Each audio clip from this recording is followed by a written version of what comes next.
नमस्कार दोस्तों, मेरे YouTube चैनल में आपका बहुत बहुत स्वागत है। और आज के इस वीडियो में हम बात करने वाले हैं कि उज्जैन तीर्थ क्षेत्र में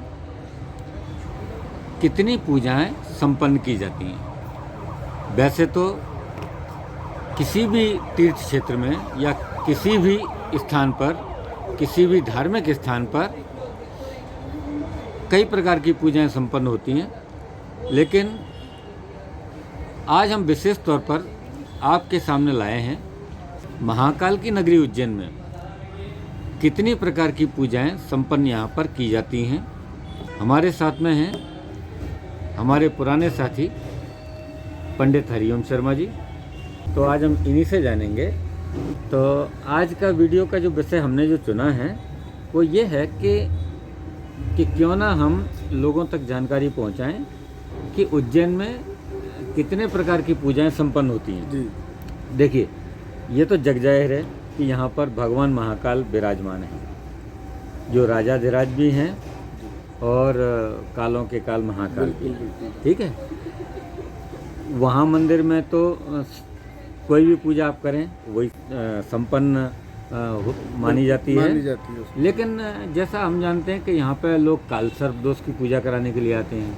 ठीक है, दूसरा कुछ लोग मंगल ग्रह की पूजा कराने के लिए आते हैं। जी जी बिल्कुल आते हैं। और अभी हमने तो एक जो वीडियो बनाया था इसके पहले, उसमें ऋण मुक्तेश्वर जो महादेव हैं वहाँ पे किसी भी प्रकार के ऋण से मुक्ति पाने के लिए भी वहाँ पूजा होती है। यहाँ पे कितने प्रकार की पूजाएं आप लोग यहाँ पे संपन्न कराते हैं? जी जी। सबसे पहले तो जय श्री महाकाल आप सभी को।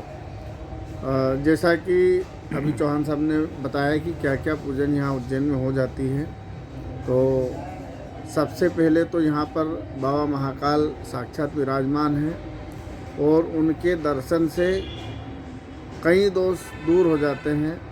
जो भी मनोकामनाएं होती है वो कामनाएं बाबा महाकाल सबकी पूरी करते हैं। जी। अब यहाँ पर जो पूजनें होती हैं वो कई वर्षों से होती चली आ रही हैं और उसमें यहाँ पर जैसे पितृदोष की पूजा तो कई कालों से चली आ रही। राम जी स्वयं यहाँ पर अपने पिताजी के पिंडदान करने के लिए आए थे। अच्छा। तो जब से ही यहाँ पर पिंडदान और पितृ पूजा का नियम चालू हो गया है। जी। अब जो है कुंडली में हम कहते हैं कि काल सर्पदोष, तो वो काल सर्पदोष की पूजा भी उज्जैन में होती है और उज्जैन के अलावा और भी जैसे नासिक में भी होती है और भी कई जगह पर होती है, लेकिन उज्जैन में भी वो काल सर्पदोष की पूजन की जाती है। उसके साथ में मंगल की पूजन यहाँ इसलिए की जाती है क्योंकि मंगल का की जो जन्म स्थली है वो यहीं उज्जैन अवंतिका में है, तो इसलिए मंगल की शांति यहाँ पर होती है। मंगल ग्रह का जन्म स्थान ही मतलब ये है मंगलनाथ जो है मंगल ग्रह की जन्म स्थली है, यहीं पर जन्म हुआ है। मंगल का भूमि में से उत्पन्न हुए हैं और भूमि पुत्र माने जाते हैं। तो मंगल की शांति इसलिए क्योंकि मंगल का स्वयं यहाँ पर प्राकट्य हुआ है, इसलिए यहाँ पर मंगल की पूजा की जाती है। उसके साथ में यहाँ पर पूजाएं जो होती हैं, जैसे कुंडली में गुरु चांडाल दोष हो जाना, यानी गुरु राहु या गुरु शनि का साथ हो जाना, तो ये गुरु चांडाल दोष होता है, इसकी शांति भी होती है। दूसरा ग्रहण दोष, जैसे चंद्र ग्रहण दोष हुआ या सूर्य ग्रहण दोष हुआ, तो इसकी शांति भी यहाँ पर की जाती है। उसके अलावा जैसे महामृत्युंजय जाप है, महामृत्युंजय जाप का तो यहाँ पर करोड़ों गुना पुण्य प्राप्त होता है। यदि यहाँ पर महाकाल में, यदि महाकाल बाबा के सानिध्य में हम महामृत्युंजय जाप करवाते हैं, अच्छा। तो मृत्यु की शैया से भी व्यक्ति उठ करके घर आ जाता है। जी। और कई लोग यहाँ से ठीक हुए हैं महामृत्युंजय से। प्राचीन काल से ही महत्व है इसका। जी। अच्छा, दूसरा विष दोष की शांति होती है, यानी कि चंद्रमा और शनि अपनी कुंडली में यदि साथ में है तो उसको विष दोष बोलते हैं। चंद्रमा और शनि का जो कॉम्बिनेशन रहता है उसको वो विष दोष कहलाता है। विष दोष कहलाता है। तो उसमें चंद्र और शनि की शांति होती है, जिससे कि विष दोष की शांति हो जाती है। और अब जो है नवग्रह शांति, तो नवग्रह शांति भी यहाँ पर होती है। क्यों होती है? क्योंकि यहाँ शनि त्रिवेणी शनि मंदिर पर नवग्रह का ही मंदिर बना हुआ है, तो वो उज्जैन में ही है, इसलिए त्रिवेणी उसको बोलते हैं, शनि मंदिर त्रिवेणी। बस नवग्रह का पूरे 9 ग्रह मंदिर बने हुए हैं। तो नवग्रह की शांति भी उज्जैन में की जाती है। बगलामुखी अनुष्ठान भी होता है यहाँ पर। उसके साथ में काल भैरव अनुष्ठान भी किया जाता है। ऋण मुक्तेश्वर, जैसे हमारे ऊपर कोई कर्ज है, बैंक का कर्ज है या पितृ ऋण है, मातृ ऋण है, कई प्रकार के ऋण हमारे इस जीवन में बने हुए हैं। तो उन ऋण को उतारने के लिए यहाँ पर ऋण मुक्तेश्वर महादेव का मंदिर है, जहाँ पर कि राजा हरिश्चंद्र जी ने स्वयं यहाँ पर भगवान के यहाँ पर जो है तपस्या करी थी, उनका ऋण उतारने के लिए। तो इसलिए यहाँ पर ऋण मुक्तेश्वर पे जल, दूध या पूजन, पीली पूजन का महत्व ज़्यादा बताया गया है। तो वो पूजन यहाँ पर ऋण मुक्तेश्वर पूजन की जाती है। तो पंडित जी, सबसे ज़्यादा जो प्रचलन में जो आज की तारीख में जो मुझे दिखाई देती है, जो वीडियो देखकर भी लोग जो फ़ोन करते हैं, ऋण मुक्तेश्वर पे ही जो है के लिए ही लोग ज़्यादा आ रहे हैं। हाँ जी, मेरे पास भी बहुत फ़ोन आते हैं। अच्छा। उसी निमित्त में जैसे हम जो वीडियो जो आप अपनी डली हुई है पिछली वाली, जी, उससे मेरे पास कई फ़ोन आए जी। और ऋण मुक्तेश्वर की पूजन का जो है ज़्यादातर परेशान लोग ज़्यादा उनके ज़्यादा फ़ोन आते हैं, क्योंकि कारण क्या है कि परेशान है व्यक्ति, इसीलिए फ़ोन लगा रहा है। वो अच्छा भी है और वो उसका ज़्यादा कोई विशेष खर्च भी नहीं आता उस पूजन का। वो तो जो लोग जो ज़्यादा कर्ज से परेशान रहते हैं, वो लोग ऋण मुक्तेश्वर महादेव पे यदि जाते हैं और वहाँ पर जो पूरी पीली पूजा करते हैं, तो उनसे निश्चित तौर पर, बिल्कुल निश्चित, ये जो है 6-6.5 महीने के अंदर में उनको काफ़ी फायदा होता है। ठीक है। तो पंडित, और कौन कौन सी पूजा रहेगी? इसके अलावा जैसे दुर्गा पाठ हुई, जैसे चंडी पाठ जिसको बोलते हैं। हाँ। तो नवरात्रि में ज़्यादातर वो होता है दुर्गा पाठ का। और ये इसलिए किया जाता है क्योंकि नवरात्रि में दुर्गा जी का अनुष्ठान करने से कहीं अपने घर की कई बाधाएं दूर होती हैं, दुर्गा पाठ करने से। हाँ जी। अच्छा, इसका पाठ का क्या है, ये 9 दिन के पाठ होते हैं। हाँ। जैसे हम नवरात्रि के 9 दिन होते हैं, तो 9 पाठ होते हैं। 9 पाठ यानी 9 दिन के लिए कोई भी आना, यहाँ उज्जैन में रुकना इतना लंबा थोड़ा ज़्यादा वो हो जाता है। इसलिए वो लोग आपको, कई लोग उसके लिए या तो मोबाइल पे संपर्क करते हैं, तो अपन मोबाइल पे भी उसको संकल्प लेकर के और उस कार्य को कर सकते हैं। मतलब आप उनका संकल्प ले लेते हो और वो अपना काम करें और आप उनके नाम की पूजा करते हो। जी बिल्कुल। और हर नवरात्रि में जैसे 4 या 5 यजमानों के फ़ोन आते हैं और उनके अनुष्ठान चलते रहते हैं नवरात्रि में, तो वो हो जाता है। दूसरे बड़े यज्ञ, जैसे यज्ञ करना है, जैसे भोलेनाथ की प्रतिष्ठा, शिव पंचायतन की प्रतिष्ठा करना है, विष्णु लक्ष्मी नारायण जी की प्रतिष्ठा करना है, अच्छा, सीताराम जानकी की प्रतिष्ठा करना है, ये सारे यज्ञ वगैरह सब संपन्न करवाते हैं। और कौन कौन सी पूजा बची जो बताने के लिए? अभी लगभग सारी हाँ, ये सारी पूजा, और भी पूजन है तो बहुत सारी होती है। पूजन बहुत सारी होती है, पर तो मुख्य ये है लगभग, बाकी ये मुख्य पूजन ये है यहाँ की, ठीक है, जो ज़्यादातर चलती हैं। पंडित जी जी, अब अपन ये बात करते हैं इसमें कि कौन सी पूजा किस जगह पर करने से उसका लाभ ज़्यादा मिलता है जी। जैसे जो मान्यता है कि मंगल ग्रह की पूजा मंगलनाथ पे की जाती है। हाँ। तो क्या मंगलनाथ पे केवल मंगल ग्रह की ही पूजा की जा सकती है या कुछ अन्य पूजाएं भी सम्मिलित करके वहाँ पर करते हैं? ये आप शायद ऐसा ही समझाना चाह रहे थे। नहीं, थोड़ा सा बहुत अच्छा प्रश्न है आपका जी।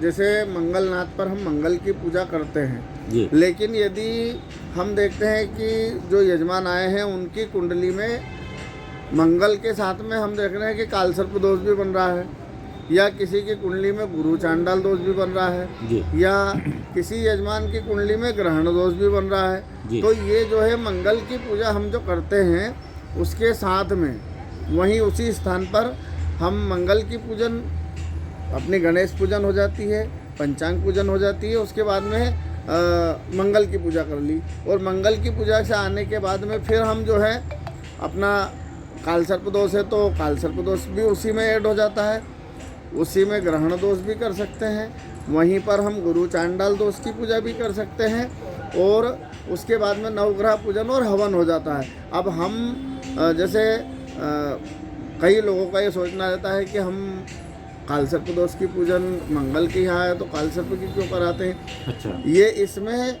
हम इसलिए इसको ऐड करते हैं क्योंकि मान लिया जाए हम कालसर्प मंगल दोष की पूजा तो कर ही रहे हैं, खर्च तो हमने कर ही दिया है जी। तो हमें यदि इसमें कालसर्प दोष भी बन रहा है तो उसमें फिर खर्च कम आता है, वो जो खर्च है वो उसी में ऐड हो जाता है। अच्छा, आपका कहने का मतलब ये है, चांडाल दोष भी है तो उसका भी, उसमें बस ये है कि जो खर्च हमारा डबल, यानी कि मंगल की पूजा करेंगे उसके बाद उस पूजन के बाद फिर हम दूसरी पूजा करेंगे तो यानी डबल खर्च हो जाएगा, खर्च भी बचेगा। हाँ। और साथ में जो कुंडली आपकी जो कह रही होगी, हाँ, वो भी उसका इंतजाम भी उसी से हो उसी में जाएगा। हो जाएगा, क्योंकि कारण ये है कि डबल खर्च करेंगे तो हमारा समय भी डबल हो जाएगा जी, खर्च भी डबल हो जाएगा, तो उससे फायदा है कि हम उसी में उसको ऐड करें, खर्चा बचाने के हिसाब हाँ, से।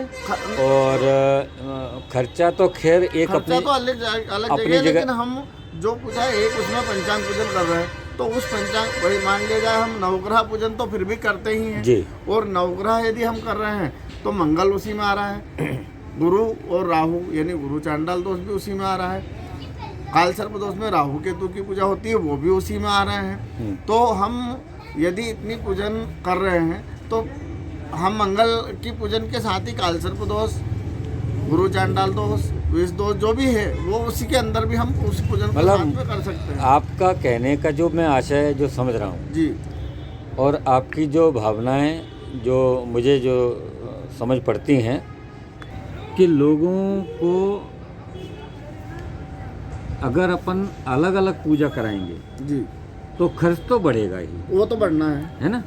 और दूसरी बात यह है कि स्थान भी बदलना पड़ेंगे वो अपने। स्थान भी, उसके लिए यदि मान लिया जाए हम मंगल के स्थान से हट करके, अच्छा कई यजमानों की ये भी इच्छा रहती है कि नहीं गुरुजी हम मंगल की के स्थान पे मंगल की पूजा करेंगे, रामघाट पे आकर के हम कालसर्प दोष की पूजा करेंगे और गुरु चांडाल दोष की पूजा करेंगे और जो है भोलेनाथ के मंदिर में चल के हम विष दोष की पूजा करेंगे, ये एक अपनी अपनी वो रहती है। तो हम ऐसा कराते भी हैं, भाई आपकी संतुष्टि यदि आप चाहते हैं कि हम कालसर्प दोष की पूजा अलग करें और मंगल की अलग करें तो हमारा काम तो पूजा कराना है, बिल्कुल हम उसको करवा देते हैं।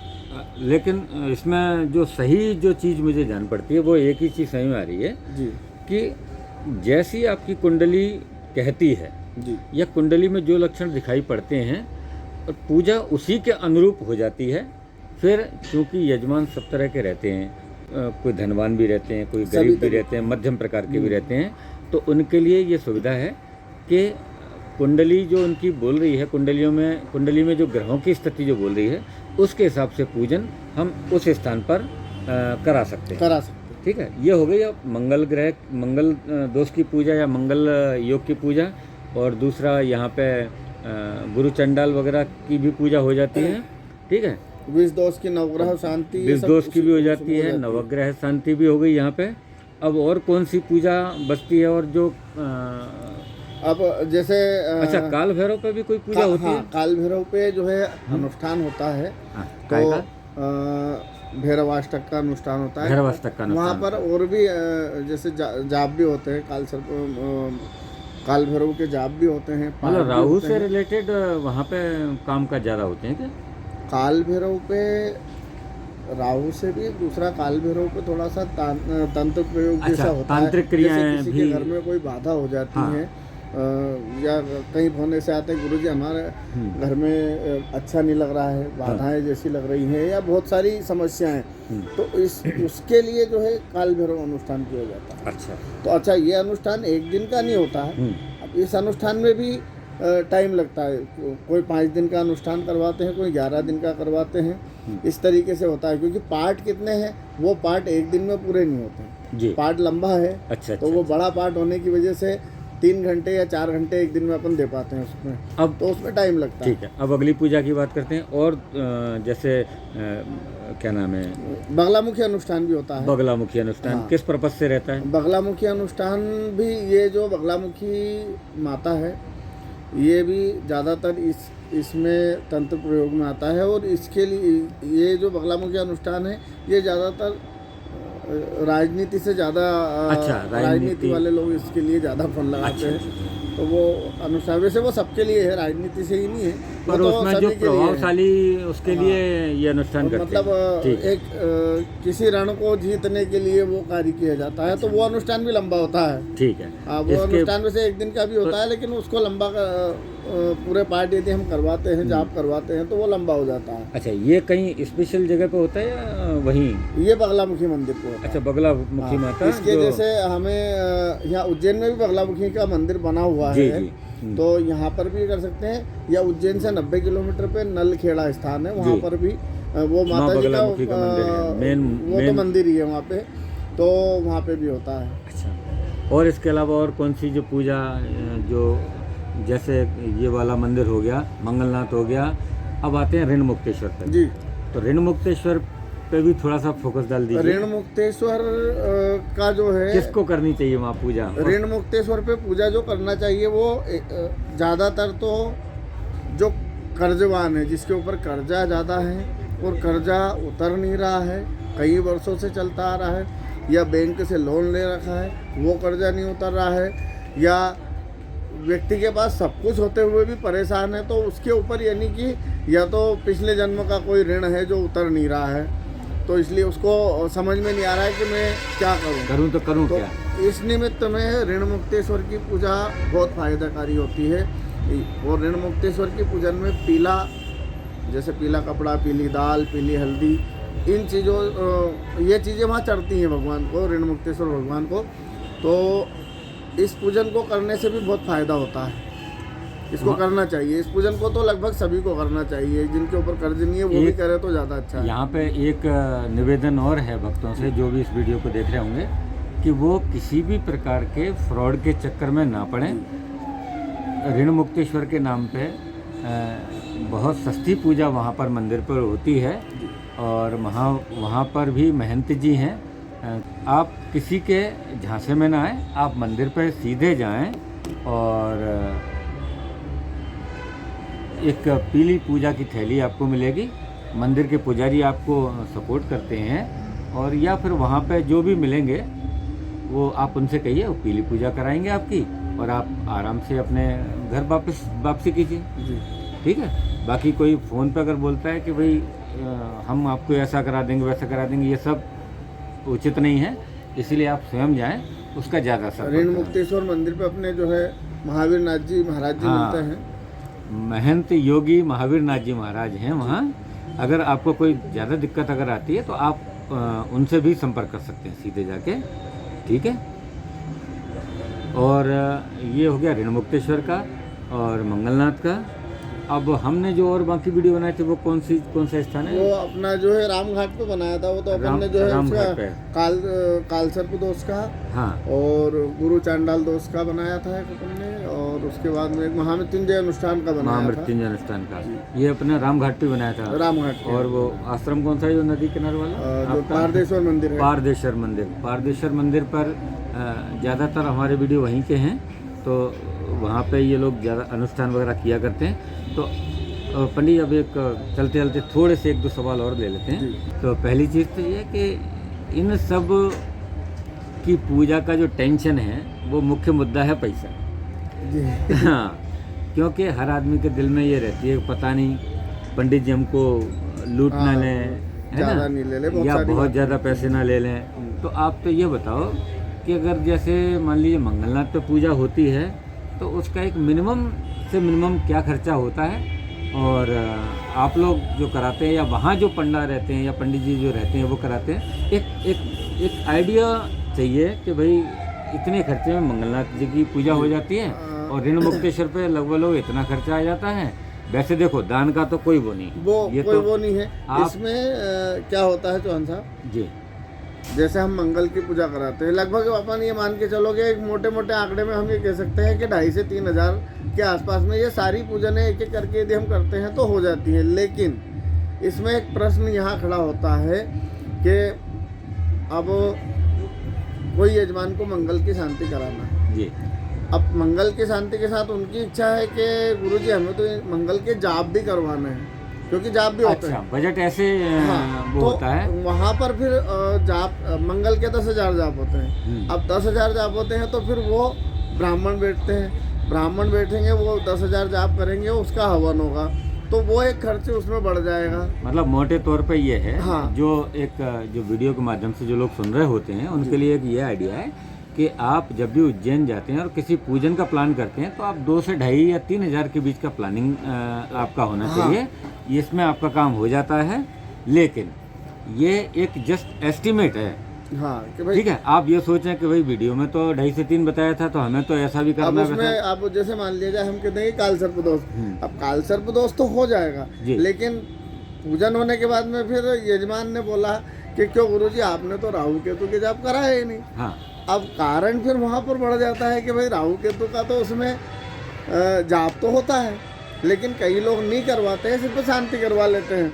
अब यदि हम उसमें राहु और केतु के जाप जोड़ेंगे तो राहु के 18,000 जाप होते हैं, केतु के 17,000 जाप होते हैं, यानी 35,000 जाप हो गए। अब 35,000 जाप में फिर वहाँ ब्राह्मण बैठते हैं 10 या 12 ब्राह्मण, भाई वो बहुत सारी जो प्रक्रिया होती है उनसे निकलना पड़ता है। तो देखिए, आपकी एक जो सामान्यतः पूजा का जो बजट है वो तो 2.5 से 3,000 का आप मान के चलिए। हाँ। लेकिन यदि आप इसमें कुछ एडिशन करते हैं, कुछ जोड़ते हैं, जाप कराने हैं, ये कराना, वो कराना, महामृत्युंजय कराना, या कुछ अन्य चीज़ें करानी है, तो ये फिर बजट तो आपका बढ़ जाता है, उसमें बजट बढ़ जाता है। बजट आपका हम जितना बढ़ाएंगे पूजा है वो तो जितनी बड़ी होगी उतना ज़्यादा खर्च हो जाता है। बजट फिर आप जो है ना, आप उसी के अनुसार लेके चलिए, जो कि वहीं पे डिस्कशन करने से ही उसका बजट निकलेगा। ठीक है, एक तो ये सामान्य जानकारी है 2.5 से 3,000 की। हाँ वो आप, और बाकी इसके अलावा जैसे यदि नंबर दिए गए हैं, हाँ, यदि इसके अलावा भी कुछ चर्चा करना है तो उस हमारे जो नंबर दिए हैं, नंबर पे आप फ़ोन लगा सकते हैं।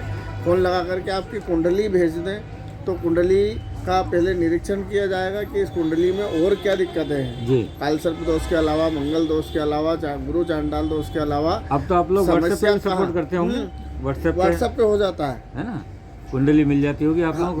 हाँ, व्हाट्सएप पे कुंडली आ जाती है, बना लेते हैं, तो उसका सारा निराकरण हो जाता है कि भाई इसमें दिक्कत आ कहाँ रही है। व्यक्ति ने तो चलो गुरु चांडाल दोष हमें बता दिया कि गुरुजी हमें काल सर्प दोष है, काल सर्प दोष है, ये तो है, लेकिन इस कुंडली में दिक्कत आ कहाँ पर रही है, वो मेन समस्या है जिसको कि हमें ख़त्म करना रहता है उस काल सर्प दोष के साथ में। देखिए पंडित जी, आप एक बार अपना नंबर भी बोल दीजिए जी, ठीक है, और आपके नंबर तो खैर इसमें वीडियो में आएंगे ही। वो तो आएंगे ही। हाँ, लेकिन अपना जो है 9826525736 ये मोबाइल नंबर है। 9826525736 ये पंडित जी का ही नंबर है, आप इनसे डायरेक्ट बात कर सकते हैं, और वीडियो में भी डिस्क्रिप्शन में इनका नंबर मिलेगा आपको, उस पर भी जाके आप सीधे बात कर सकते हैं। ठीक है, तो आज बड़ा अच्छा लगा पंडित जी आपसे बात करके, और अपन अगली बार जब भी मिलेंगे फिर कोई एक नया विषय लेंगे, थोड़ी सी विस्तार से चर्चा हो जाती है, अच्छा लगता है। तो जय श्री महाकाल। जय श्री महाकाल। जय श्री।